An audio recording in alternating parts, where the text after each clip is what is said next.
నమస్తే. 30 ఏళ్ల పోరాటం చివరి దశకు వచ్చిందని చెప్పేసి మందకృష్ణ మాదిగ గారు ఇటు 1,00,000 డప్పులు 1,000 గొంతులు అని చెప్పేసి దానికి పిలుపునిచ్చి ఇవ్వడం జరిగింది. సో దానికి బీసీ సంఘాల నాయకులు కావచ్చు, బీసీ సంఘాల అధ్యక్షులు అండ్ మేధావులు ఎవరైతే ఉన్నారో వాళ్ళందరూ కూడా సపోర్ట్ చేయడం జరుగుతుంది. అయితే దీనిపైన రీసెంట్గా మనం చూసిన మాలా సామాజిక వర్గానికి సంబంధించి మాలా సామాజిక వర్గం ఉన్న మేధావులు కూడా సో కంప్లీట్గా విమర్శిస్తున్న పరిస్థితి. సో ప్రధానంగా చూసుకుంటే తెలంగాణ పృథ్వీరాజ్ అన్న నేమొస్తుంది. సో మెయిన్గా అతను ఒక బ్లాక్ మెయిలర్ కావచ్చు, అతను చేసిన బండారాలని బయట పెడతాము అని చెప్పేసి కొన్ని వ్యాఖ్యలు కూడా వేసారు. సో అసలు ఎంత నిజాలు ఉంది అని చెప్పేసి మాట్లాడే ప్రయత్నం చేద్దాం. మనతో పాటు తెలంగాణ పృథ్వీరాజ్ ఉన్నారు. అన్న నమస్తే. అన్న నమస్తే. జై తెలంగాణ. జై తెలంగాణ. ఫస్ట్గా చెప్పండి అన్న, ఎన్ని బ్లాక్ మెయిల్ చేసిరు, ఏం స్కామ్లు చేసిరు, అవన్నీ బయట పెడతా అని చెప్పేసి కొంతమంది అంటారు. సో అవి మీరు కూడా మాకు కూడా చెప్తే ప్రజల ముందు మేము పెడతాం. అరే చాలా మంచిది భయ్, బయట పెట్టాలి కదా, బయట పెట్టాలి, తెలియాలి, జనాన్ని కూడా తెలవాలి ఎక్కడెక్కడ ఏమేం చేసినాం, ఏం సంగతి, బుర్జ్ ఖలీఫాల బంగ్లాలు కొన్నామా, లేకపోతే ఆస్తులు ఇంకెక్కడెక్కడ పెట్టినాం అన్ని తెలియాలి కదా, బయట పెట్టాలి. కరెక్టే, మంచిది, మంచి ఆలోచన వాళ్ళకి వచ్చింది, మంచి ఆలోచన. ఎన్ని రోజుల్లో బయట పెడతారో చెప్పమని చెప్పాలి, ఎక్కడెక్కడ ఏమేం చేసినాం ఏంటిది అనేది. చాలా బ్యూటిఫుల్ సైడ్. ఆంధ్ర వాళ్ళు కూడా గిట్లనే చేసారు, ఆంధ్ర వాళ్ళు అప్పుడు కూడా గిట్లనే చేసారు. చేయమని చెప్పి మంచిది, గుడ్ థింకింగ్, చేయమని పెడితే మంచిదే. అంటే ఎందుకంటే ఇంత విమర్శ, ఇంత వ్యతిరేకత, అంటే స్టార్టింగ్ లో 30 ఏళ్ళుగా మందకృష్ణ గారు పోరాడుతున్నారు అండ్ దాంతో చివరి దశకు వచ్చిందని చెప్పేసి బీసీ సామాజిక వర్గానికి హెల్ప్ అడిగారు. సో మీరు ఆ హెల్ప్ చేస్తున్న పరిస్థితి కనిపిస్తుంది. కానీ మీరు కూడా అంటే కొంతమంది సోకాల్ మేధావులు ఉన్నారు, వాళ్ళకి ఏంది రైట్ ఏది రాంగో తెలియదు. సో అలాంటి వాళ్ళు కూడా సపోర్ట్ చేయడం ఏంటి హాస్యాస్పదం అని చెప్పేసి కొన్ని వ్యాఖ్యలు. అంటే ఎందుకు ఇంత వ్యతిరేకత? ఎవరు చేసిన వ్యాఖ్యలు? దిగంబర్ కామ్లే కావచ్చు, లేకపోతే వీళ్ళందరూ కూడా చేస్తారు. సో ఎందుకు అట్లా? అంటే ఇప్పుడు ఒకటే అబ్బా, వాస్తవిక అంశాన్ని ఇప్పుడు నేను పృథ్వీరాజ్ ఎప్పుడు అనేది పక్కకు పెట్టండి, కొద్దిసేపు పక్కకు పెట్టి వర్గీకరణ అనే అంశం కాడ వచ్చింది ఇప్పుడు లోయలంతా. వర్గీకరణ అంశంది చేసిన కమిషన్స్ అన్ని సపోర్ట్ చేసినాయి. కోర్టులు కూడా ఇప్పుడు అత్యున్నతమైన స్థానం ఏ పంచాయతీలైనా పోయేది సుప్రీంకోర్టుకు. Supreme court bench 7 men bench including chief justice అందరు కలిసి ఇది న్యాయమైన డిమాండ్ అని, దాని తర్వాత వీళ్ళు మళ్ళా పిటిషన్ వేసినా కానీ దాన్ని తోసిపుచ్చేసారు. మేము ఆల్రెడీ జడ్జిమెంట్ ఇచ్చేసినాం, దానికి మళ్ళీ దీన్ని మళ్ళీ మీ పిటిషన్ టేకప్ చేసేది లేదని చాలా క్లియర్ కట్గా చెప్పారు. దాని తర్వాత దాని సైడ్ మేము అది అమలు చేయాలనేది అసలు అది చేయగానే ప్రభుత్వాలే ఇమీడియట్గా అమలు చేయాలి. సరే దానికి ఏమన్నా బోసుకులు ఏమైనా ఉంటే ఇమీడియట్ సెటిల్ చేసుకొని చేయాలి. దానికి సపోర్ట్గా మాట్లాడితే మమ్మల్ని బ్లాక్ మెయిల్ అనుడు, ఇదెక్కడ పైశాచికం, ఇది కథ మంచిగా ఉన్నది, ఇది ఉన్నది కదా. ఇక పాకిస్తాన్ వాడు వేదాలు చెప్పినట్టు ఉంటుంది ముచ్చట. ఇప్పుడు వీళ్ళు చెప్పిన ముచ్చట్లు వింటే. సో ఆ న్యాయమైన డిమాండ్ కోర్టులు చెప్పినాయి. అన్ని రాజకీయ పార్టీలు కూడా ప్రతి ఒక్కరు కూడా వాళ్ళ మేనిఫెస్టోలో పెట్టిండ్రు. కాంగ్రెస్ కూడా, ఇప్పుడున్నటువంటి కాంగ్రెస్ ప్రభుత్వం కూడా దళిత్ డిక్లరేషన్ లో ఫస్ట్ పాయింట్ వర్గీకరణ చేస్తామని చెప్పి పెట్టిండ్రు. అవే మాట్లాడుతున్నాం. నేను రాహుల్ గాంధీ ప్రామిస్ చేసింది మాట్లాడుతున్నాం, సోనియా గాంధీ ప్రామిస్ చేసింది మాట్లాడుతున్నాం, ప్రియాంక గాంధీ ప్రామిస్ చేసింది మాట్లాడుతున్నాం, మల్లికార్జున ఖార్గే ప్రామిస్ చేసింది మాట్లాడుతున్నాం. అంటే వాళ్ళ మేనిఫెస్టో పెట్టినప్పుడు వాళ్ళ భాగస్వామ్యం ఉన్నట్టే కదా. సో ఇక్కడ రేవంత్ రెడ్డి కూడా ఎన్నో వేదికల మీద సభలలో చెప్పిండు కదా, అవన్నీ వీటి గురించే మేము మాట్లాడుతున్నాం. కోర్టు జడ్జిమెంట్ గురించి సపోర్ట్ గా మాట్లాడితే ఇవాళ వాళ్ళు నోటికి వచ్చినట్టు, అంటే ఇప్పుడు సుప్రీంకోర్టు జడ్జిలు బ్లాక్ మెయిలర్లు, ఇంతకుముందు ఏమన్నా పదం బ్లాక్ మెయిలరా ఇంకేమంటారు, స్కామ్స్టర్లు, అవన్నీ ఏమున్నాయో మంచిదే, మొత్తం తీస్తే మంచిది. లేకపోతే అన్ని వాళ్ళకి వాళ్ళకి తెలుసు, సమాజానికి తెలుసు. పృథ్వీరాజు వైట్ పేపరా ఏందనేది సమాజానికి తెలుసు. దానిలో కొత్తగా వచ్చి మాట్లాడి నువ్వు నా మీద జల్తా అంటే కూడా పృథ్వీరాజ్ చరిత్ర తెలిసిన వాళ్ళు ప్రతి ఒక్కరు తెలుసు. ఇప్పుడు మీరు వచ్చినందుకు ఇంకా కొత్తగా మంచిగా తెలుస్తుంది. ఇంకా ఏంటిది, ఏం సంగతి, నా బ్యాక్గ్రౌండ్ ఏంది, నా కథ ఏంది, నా కార్ఖాన ఏంటిది అనేది మొత్తం తెలుసు. నేను చెప్పేది ఏం లేదు కానీ. సో ఇటువంటి ఎవరు మాట్లాడినా, ఏ మేధావులు మాట్లాడినా కానీ అడ్డగోలుగా నోటికి వచ్చినట్టు మాట్లాడుతున్నారు వాళ్ళు. అసలు మేము కులం ప్రస్తావనే జరగలేదు, అటువంటిది కులం ప్రస్తావన తీసుకొచ్చి మాట్లాడిందని చెప్పి మాట్లాడుతుంటే నాకైతే అది జోక్ అనిపిస్తుంది. అంటే బీసీ మేధావులు ఎవరైతే మేధావులు ఎవరైతే ఉంటారో వాళ్ళు బీసీ ముసుగేసుకుని ఆర్ఎస్ఎస్ వాదులు. సో తెలంగాణలో బీజేపీ రావడానికి ప్రధానంగా ఇవన్నీ చేస్తున్నాయి, ఇవన్నీ కుట్రవంతున్నారని చెప్పి వాళ్ళు బహిరంగంగా కూడా చెప్తాను. ఆడికి వచ్చిన వాళ్ళు ఒక బీసీ కాదబ్బా, నేను తెలంగాణ వాదిని యాక్చువల్ గా. నా జీవితాంతం తెలంగాణ పోరాటంలో ఫుల్ ఫ్లెజ్డ్ గా పార్టిసిపేట్ చేసిన. అందులో ఉన్న వాళ్ళందరూ ఒక బీసీలుగా కాదు వచ్చింది, వాళ్ళంతా సామాజిక స్పృహ ఉండి వాళ్ళు చదువుకున్న కాలంకెళ్ళి డిఫరెంట్ పోరాటాలలో ఇన్వాల్వ్ అయి ఉన్న వాళ్ళు ఒకరొకరు మామూలు వ్యక్తులు కాదు. ప్రొఫెసర్ జయదీర్ తిరుమలరావు సార్ కావచ్చు, ప్రొఫెసర్ మురళీ మనోహర్ గారు కావచ్చు, ప్రొఫెసర్ పిఎల్ విశ్వేశ్వరరావు గారు కావచ్చు, ప్రొఫెసర్ ఇన్గాల తిరుమలి గారు కావచ్చు, జస్టిస్ చంద్రకుమార్ గారు కావచ్చు, ఇట్లా విభిన్న కులాలకి వచ్చిండ్రు. మైనారిటీస్ కూడా వచ్చిండు కదా, జర్నలిస్ట్ ఇస్మాయిల్ వచ్చిండు, సోగరాగే బేగం తెలంగాణ ఉద్యమంలో కొట్టినటువంటి సోగరా బేగం గారు వచ్చిండ్రు. వీళ్ళందరూ ఉన్నారు కదా, అందరు సమూహం ఉన్నారు కదా. మరి ఎక్కడైనా ముస్లింస్ ఎక్కడైనా ఇది రావాలని ఎవరైనా చేస్తారా? అంటే ఇది ఏంటంటే ఈ ఉద్యమాన్ని దెబ్బతీసినందుకు మందకృష్ణ బీజేపీ సపోర్ట్ చేసింది కాబట్టినే దీన్ని బట్టగాసి కాల్చి మీదేసే ప్రయత్నం చేస్తా ఉన్నారు. ఓకే, మేము ఎక్కడైనా బీజేపీ గురించి మాట్లాడుతున్నామా, ఏదైనా అంశం మాట్లాడుతున్నామా, కాంగ్రెస్ గురించి పోనీ అది మాట్లాడకూడదు చేయాలనుకో, నువ్వు కాంగ్రెస్ అమలు చేయని రాదు, చేస్తే లుల్లే ఉండదు కదా, ఇక్కడ పంచాయతీ ఉండదు కదా. ఒక న్యాయబద్ధమైన డిమాండ్ అన్ని ప్రధానమంత్రుల దగ్గర పోయినట్టుగానే మోడీ దగ్గర పోయిండు, మోడీ సపోర్ట్ చేసిండు. మీరు కూడా సపోర్ట్ చేస్తున్నారు, మీ మేనిఫెస్టోలో కూడా పెట్టింది కదా. అదే ఇప్పుడు ఆ మేనిఫెస్టోలో పెట్టిన వాళ్ళు అందరూ ఆర్ఎస్ఎస్ రావాలనుకుంటే మరి కాంగ్రెస్ పార్టీ అనుకుంటుందేమో, రాహుల్ గాంధీ అనుకుంటున్నట్టున్నాడు. నేను పిచ్చోన్ లెక్క తిరిగి ఏదో చేసి నేను అనుకునేవన్నీ అమలు కాకుండా చేసి బీజేపీకి ఉపకారం చేసి బీజేపీ రావాలని చెప్పి రాహుల్ గాంధీ కోరుకుంటుండే మరి వాళ్ళ పార్టీ వాళ్ళు, కాంగ్రెస్ వాళ్ళే. మరి వాళ్ళు లేకపోతే ఎందుకు పెట్టిరు? మరి మీరు అమలు చేస్తే ఈ లొల్లే ఉండదు కదా. సో మేము ఎక్కడ బీజేపీ బ్యానర్ కింద కాదు కదా.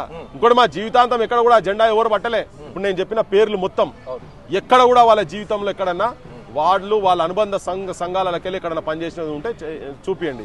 ఇంకా మీరు వివేక్ వెంకటస్వామి అంటేనే నిన్నటిదాకా ఆ పార్టీలు ఉన్నాడు కదా మీకు, ఇప్పుడు వచ్చి ఇంట్లో చేరిండు కదా. ఇప్పుడు అవకాశవాదులు వాళ్ళకు, పైసలు ఉన్న వాళ్ళకు, బిజినెస్లు చేసే వాళ్ళకి ఎవరికి కూడా వాళ్ళకు ఏ అనుబంధాలు ఏ సంబంధాలు ఉండే, వాళ్ళ కులాభిమానం ఉండదు, మతాభిమానం ఉండదు, ప్రాంతీయాభిమానం ఉండదు. వాళ్ళకు ఒకటి ఏంటంటే పైసల అభిమానం, పైసల మీద మమేకము, వాళ్ళ ఆస్తులు ఎట్లా సంపాదించుకోవాలి అనే దాంట్లో ఉంటుంది. అదే వాళ్ళ వ్యూహాలు ఉంటాయి. దాంట్లో భాగంగానే ఆయన ఉన్నాడు. ఆయన ఆపరేట్ చేసినట్టు వీళ్ళు నడుపుతున్నారు, వివేక్ వెంకటస్వామి ఆపరేట్ చేసినట్టుగా వీళ్ళు నడుపుతున్నారు. ఇప్పుడు నువ్వు చెప్పిన పేర్లలో ఒకటి రెండు పేర్లు నాకు తెలుసు కానీ మీతో నాకు ఆ పేర్లు కూడా తెలియదు యాక్చువల్గా. వాళ్ళు కాంబ్లే అంటే మరి అతను ఎక్కడో నాకు తెలియదు. కాకపోతే ఏంటంటే వాళ్ళు కూడా వాళ్ళకు కొంతమంది తెలియవచ్చు మన గురించి, కొంతమంది తెలియకపోవచ్చు. లేకపోతే తెలుసుకుని మాట్లాడాలి. ఇప్పుడు వాళ్ళకి అర్థమైతే లేదు ఏంటంటే ఇటువంటి మేధావులను మీరు కనుక మేము వాళ్ళ ఏజెంట్లను, వీళ్ళు ఏజెంట్లు, వీళ్ళు బ్లాక్ మెయిలర్స్, వీళ్ళు దొంగలు అని అనుకుంటే బద్నాం వాళ్ళే అవుతారు. ఎందుకంటే సమాజంలో వీళ్ళు ఎవరనేది తెలుసు, ఈ మాట్లాడేవాళ్ళు ఎవరో తెలియదు కదా, వీళ్ళందరూ తెలుసు. నువ్వు ఏండ్ల తరబడి తరాల తరబడి అనుగదొక్కబడినటువంటి వర్గాల గురించి కొట్లాడిన దాంట్లో మా కుటుంబం కూడా ఉన్నది, మేము కూడా ఉన్నాం, నేను కూడా ఉన్నా, మా నాన్న కూడా ఉన్నాడు. మీకు చెప్తున్నా, మీరు మాట్లాడేటోళ్ళకి చెప్తున్నా, మీరేంది బీసీలేంది మాకేంది అదని మాట్లాడుతున్నారు కదా. చదువు రాని, చదువు అంటే ఏందో తెలియని, చదువుకు దూరం చేసినటువంటి వెలివాడలలో ఉన్నటువంటి మిమ్మల్ని ఆడ పడేసి చెత్త కుప్పల మీద జీవితాలు ఉన్నటువంటి కాడ మా నాన్న చదువు నేర్చుకొని మాలమాదిగోళ్లకు, ఎరకలోళ్లకు, లంబాడోళ్లకు ఇలా కూర్చోబెట్టి ఊనమాలు నేర్పించిండు, బొగ్గులతోని అక్షరాలు నేర్పించిండు, ఇసుకల మీద అక్షరాలు నేర్పించిండు. వాళ్ళని చాలా చదివిపించిండు. రాత్రిపూట కందీళ్లు పెట్టి, గుడిసెల పంట పోయి రాత్రిపూట కందీళ్లు పెట్టి చదివించేది, రాత్రిపూట బడులు నడిపించిండు. ఇప్పుడు కాదు, నేను చెప్పేది 60 సంవత్సరాల కింద ముచ్చట చెప్తున్నా, 60 సంవత్సరాలు 70 సంవత్సరాల కింద ముచ్చట చెప్తున్నా. ఎన్నో సామాజిక ఉద్యమాలలో వర్క్ చేసిండ్రు. మా నేపథ్యం అది అబ్బా.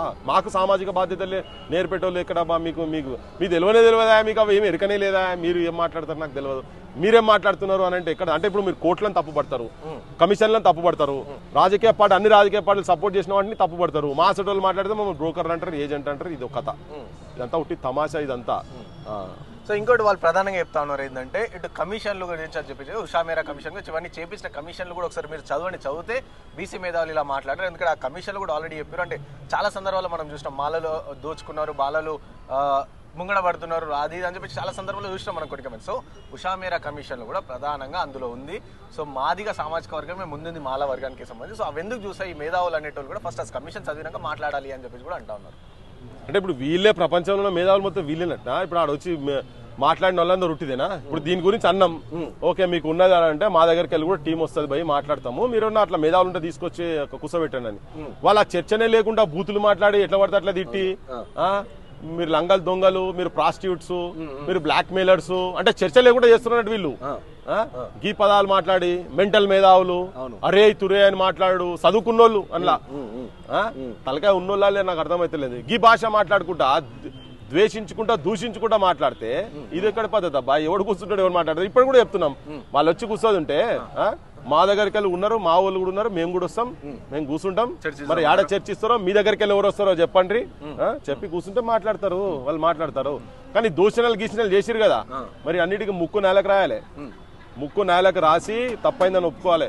మాట్లాడారు కదా ఇవన్నీ ప్రాస్టిట్యూట్స్ గిట్స్ అని మాట్లాడారు కదా. అంటే మీరు సుప్రీంకోర్టు జడ్జిలను ప్రాస్టిట్యూట్స్ అంటారు, సోనియా గాంధీని ప్రాస్టిట్యూట్ అంటారు, ప్రియాంక గాంధీని ప్రాస్టిట్యూట్ అంటారు, వ్యభిచారులు అంటారు సోనియా గాంధీని, రాహుల్ గాంధీ వ్యభిచారం చేస్తున్నట్టు, మల్లికార్జున ఖార్గే వ్యభిచారం చేస్తున్నట్టు, రేవంత్ రెడ్డి వ్యభిచారం చేస్తున్నట్టు, పృథ్వీరాజ్ వ్యభిచారం చేస్తున్నట్టు, విఠల్ వ్యభిచారం చేస్తాడు, ప్రొఫెసర్ తిరుమలరావు వ్యభిచారం చేస్తున్నాడు, ప్రొఫెసర్ పిఎల్ విశ్వేశ్వరరావు వ్యభిచారం, బీసీలు అందరు వ్యభిచారాలు చేస్తారు, బీసీల మేధావులు అందరు వ్యభిచారాలు చేస్తున్నారు, మాకు సపోర్ట్ వచ్చినటువంటి ముస్లిం పెద్దలను వాళ్ళు వ్యభిచారం చేస్తున్నారు. అంటే అందరినీ కాదు, కేవలం ఎస్సీ వర్గీకరణకు సపోర్ట్ చేసే బీసీలను వాళ్ళే అబ్బా. మరి అట్లా అంటలేరు కదా, మొత్తం బీసీలు అంటే బీసీలు ఎవడొచ్చిండ్రా అని మాట్లాడుతున్నా ఆయన. నిన్న ఏ బీసీ వచ్చిండ్రా, ఏ బీసీ అంబేద్కర్ పోరాటం కాడికి వచ్చిండ్రా అంటున్నారు. అంటే మేము పెట్టిన విగ్రహాలని మేము చెప్తున్నాం. ఎవరు ఆయన ఎందుకు పెద్ద అంబేద్కర్ పార్టీ అంబేద్కర్ పెట్టిన పార్టీ ఆయన నెత్తి మీద మోసుకొని తిరుగుతున్నట్టే. కేసీఆర్ సంకనాకినప్పుడు తెలియదు ఆయనకు. పెద్ద మనిషి మాట్లాడింది కదా, ఒకటే మంచుకున్నది ఒకటే నాకిండా. మరి ఏంది పిచ్చం లెక్క. ఆయన ఇంటికి రాగానే ఖమ్మం రాగానే ఆయన ఇంటికే పోయేది కదా. మరి మాకు మాట్లాడరాదా, మాకు తెలియదా? మీకు అంబేద్కర్ ఎక్కడ, మీరు అంబేద్కర్ గురించి మాట్లాడారు. అరే అంబేద్కర్ చెప్పింది కాబట్టి చేస్తున్నాం ఆయన నాకు అర్థమైతే లేదు. ఇదంతా బ్యాచ్ ఒకటి ఉన్నది, ఆక్నూరు మురళి బ్యాచ్ ఒకటి ఉన్నది, అలా గోపీనాథ్ వీళ్ళందరూ ఈ బ్యాచ్ అంతా కొంత క్రిమినల్ బ్యాచ్ ఉన్నది, ఒక టైప్ ఆఫ్ నెగటివిటీ ఆలోచించేటువంటి బ్యాచ్ ఇదంతా. వీళ్ళంతా ఇది ఎక్కడ, మేమేం మాట్లాడతలేం వాళ్ళని. నేను మొట్టమొదటి క్రిమినల్ పదం ఎందుకు మొట్టమొదటి మాట్లాడుతున్నాను. అది కూడా ఎవరిని ఏం చేయలే. ఎందుకంటే అటువంటి ఆలోచనలు ఉన్నాయి. బట్టగాల్చి మీద వేసేటోని ఏమంటారు క్రిమినల్ ఆలోచనలు, కాకపోతే క్యారెక్టర్ అసాసిన్ చేయాలనుకునే వాళ్ళు అట్లే మాట్లాడతారు. రండి మరి నేను ఎక్కడ ఏం ప్రాస్టిట్యూషన్ ఏ టైంలో ఏ పార్టీ జెండాలు పట్టుకొని ఏ దుర్మార్గాలు చేసి ఏ పదవులు అనుభవించి ఎక్కడెక్కడ ప్రజాకంటకమైనటువంటి పనులు ఎక్కడెక్కడ చేసినాము, ఎక్కడ వెంపర్లాడినామో చూపియాలి కదా. మీరు తెలంగాణ విఠల్ గారు కలిసి చేసిన కొన్ని స్కామ్లు కావచ్చు, మీరు చేసిన బ్లాక్ మెయిల్ అవన్నీ అవి ఉన్నాయి మా దగ్గర, బయట పెడతామని చెప్పి. చాలా అద్భుతం, చాలా అద్భుతం. ఎస్ పెట్టాలి, మంచిదే, గుడ్. వి వెల్కమ్ దేర్ ఏంటంటే whatever they are telling, we welcome it. Welcome పెట్టమని చెప్పాలి. మంచిగా చెప్పండి, ఆక్నూరు మురళికి చెప్పండి, గోపీనాథ్ కి చెప్పండి, ఇంకెవరెవరో వాళ్ళ బ్యాచ్ ఉంది కదా, వివేక్ వెంకట స్వామికి చెప్పండి. మంచిది, గుడ్. ఏ స్కామ్స్ ఎక్కడెక్కడ ఉన్నాయో మొత్తం బయటికి చెప్తే చాలా బాగుంటది, సమాజానికి కూడా తెలుస్తుంది. ఇంకోటన్నా మీ పైన ఎస్సీ మాలా సామాజిక వర్గం సంబంధించి కొంతమంది కూడా కేసు పెట్టే ప్లాన్లు ఉన్నాడు తెలుసు, అందుకే మీరు చేసిన కమెంట్స్ కావచ్చు ఇవన్నీ వల్ల. సో మన వాళ్ళ వల్ల సో త్వరలోనే మేము కేసు పెట్టబోతున్నాం అని చెప్పి మాకు ఇంతకుముందు వచ్చిన ఇన్ఫర్మేషన్. సో ఈ కేసు పైన మీరేమంటారు? అంటే కేసు పెడితే పెట్టనీరు అబ్బా, పెట్టనీరు. మేము తప్పు చేస్తే పెట్టనీరు కేసు. ఇప్పుడు ఏంటంటే కేసు ప్రభుత్వం ప్రోద్బలంతో పెట్టినా పెడతారు కావచ్చు, తెలియదు. పెట్టనీరు. మేము జనకేది లేదు, వనకే లేదు. మాకున్న సామాజిక వర్గాలు మాకున్నాయి కదా, మాకున్నాయి. ఏం కేసు పెడతారు? మేము మాలా కులంను పెట్టి తిట్టినాం కాబట్టి అట్రాసిటీస్ కేసు పెడుతున్నాం అని అంటారు. మేము మాలా కులంను తిట్టిందే లేదు కదా, మళ్ళా కులం గురించి మాట్లాడలే. మాకు కూడా కావాల్సిన మాట్లాడలే. మేము కలిసి పనిచేసినాం, కలిసి పోరాటాలు చేసినాం, కానీ మేము ఎక్కడ కులం పేరు పెట్టి ఇక్కడ దూషణ చేయలే. ఇది ఒక అబద్ధపు ప్రచారం చేస్తున్నారు వాళ్ళు. ఇది కన్ఫ్యూజన్ క్రియేట్ చేస్తున్నారు. ఎవరు కూడా మొత్తం చూస్తలేరు, ఆ వీడియోస్ మొత్తం చూడకుండా మాట్లాడుతున్నారు. అసత్యాలు, అర్ధసత్యాలు చెప్పి సత్యాలుగా అద్భుతంగా మీరు ప్రొజెక్ట్ చేసేటువంటి ప్రయత్నాలు చేస్తున్నారు కదా, అది కొంత మటుకే చెల్తుంది. రేపు పోలీసు వాళ్ళు పోయినాక వాళ్ళు కూడా చూడాలి కదా, కోర్టులు కూడా చూస్తే కదా. పెట్టని ఎట్లా కావాలని చెప్పి బట్టగాల్సి మీద వేసేందుకు ఏమైనా కేసులు పెడితే పెట్టండి, దాని ఏముంది, మంచిదే. ఇప్పుడు స్కామ్లు కూడా ఏమైనా తీస్తే మంచిదే. ఇప్పుడు వాళ్ళు మేము కూడా గవర్నమెంట్ తిడుతున్నాం కదా, గవర్నమెంట్ కూడా ఫుల్ కసి కోపం ఉంటుంది. రేవంత్ రెడ్డి కూడా అబ్బా దొరికినరా మావాడని, దొరికింది అమ్మాయిని బొక్కల వారాలి అనుకుంటాడు కదా, చాలా తీమని చెప్పు, ఏమేమి ఉన్నది ఏమని చెప్పు, ఎక్కడెక్కడ ఏమేమి చేసినామో తీస్తే తెలుస్తుంది. ఓకే. ఇంకోటి ఫైనల్ గా అన్న, ఈ మా దోచుక తిన్నారు అవి అని చెప్పి చెప్తా ఉన్నారు. దానికి సంబంధించి మేము గవర్నమెంట్ నుంచి అక్యురేట్ డాటా తీసుకొచ్చినాము. సో మేము దోచుకున్నామని చెప్పి నిరూపిస్తాం, 30 లక్షలు ఇస్తాం. అలా ప్రధానంగా కావాలంటే పృథ్వీరాజ్నే నిరూపించమని, ఆయనకి 30 లక్షలు ఇస్తామని చెప్పేసి కూడా వాళ్ళు అంటారు. సో 30 లక్షలు తీసుకొని డాటా అంతా తీసుకొని రండి, మేము దోచుకున్నామని చెప్పేసి ప్రూవ్ చేయండి అని చెప్పేసి కూడా చెప్తాను. గా పైసలు ఎందుకు పోయి గలీజు, మా వాళ్ళు ఇప్పటికే చాలా చెప్పిండ్రు. ఇది ఒక పృథ్వీరాజ్ కు వాళ్ళకు జరుగుతున్నటువంటిది కాదు, ఇది ఒక జెన్యూన్ డిమాండ్, వర్గీకరణ డిమాండ్ కును వద్దనటోళ్లకు జరుగుతున్నటువంటి దానిలో ఉన్నది. దీంట్లో ఒక టీమ్ గా అందరం ఇక్కడ ఉన్నాము. మా వాళ్ళు కూడా వస్తారు, మీ వాళ్ళు కూడా, నేను కూడా ఉంటా. ఓకే, అటువంటిది ఏదైనా ఉండేది ఉంటే అది కథ వేరే తిరిగి ఉంటది. కానీ మొట్టమొదటి ఇవన్నీ అన్నారు కదా, అంటే మేము మేధావులమే కాదు కదా, మేము ప్రాస్టిట్యూట్లమే. మరి మాతో చర్చకు వస్తారో లేదు వాళ్ళు తెలియదు. మరి వాళ్ళు ఇవన్నీ మాట్లాడారు కదా, బ్లాక్ మెయిలర్స్, మరి అవన్నీ ప్రూవ్ చేయాలి కదా. ఫస్ట్ ప్రూవ్ చేస్తే ఇప్పుడు మేము అందరం అన్ని జడ్జిమెంట్లు వచ్చినాయి. జడ్జిమెంట్లు కాదంటే వీళ్ళేనా సుప్రీంకోర్టు చీఫ్ జస్టిస్ కానీ ఎక్కువ చదువుకున్న వాళ్ళ, అంతకన్నా ఎక్కువ తెలిసిన వాళ్ళ, విజ్ఞానం అయి ఉన్న వాళ్ళ, వీళ్ళంతా నాకు అర్థమైతే లేదు. వాళ్ళు కూడా రాజ్యాంగం ప్రకారం అది ఇచ్చేది, ఇది ఎక్కడ కథ. సో మిమ్మల్ని ఫస్ట్ మీకు అన్న మాటలు ప్రూవ్ చేస్తే వాళ్ళతో చర్చకు సిద్ధమంటారా? చేయాలి కదా మరి. ఉంటే పుట్టి అనవద్దు కదా చాలా గొప్పోళ్ళు కదా వాళ్ళకి ఇక్కడ నుంచి ఢిల్లీ దాకా అలా పైరేవులు ఉన్నాయి మామూలు పైరేవులు అలాయి కాంటాక్ట్స్ ఇట్లా టెలిఫోన్లు పోతే అక్కడ అవుతుంటాయి అన్నట్టు వీళ్ళందరికీ ఇలా బ్యాచ్లు పెద్ద బ్యాచ్లు ఇవన్నీ చేయండి చేస్తే మంచిదే కదా అంతర్జాతీయ స్థాయిలో ఉన్నాయి వీళ్ళ నెట్వర్క్లన్నీ సో ఏ నెట్వర్క్ వెళ్ళి ఏం తీసినా కానీ చాలా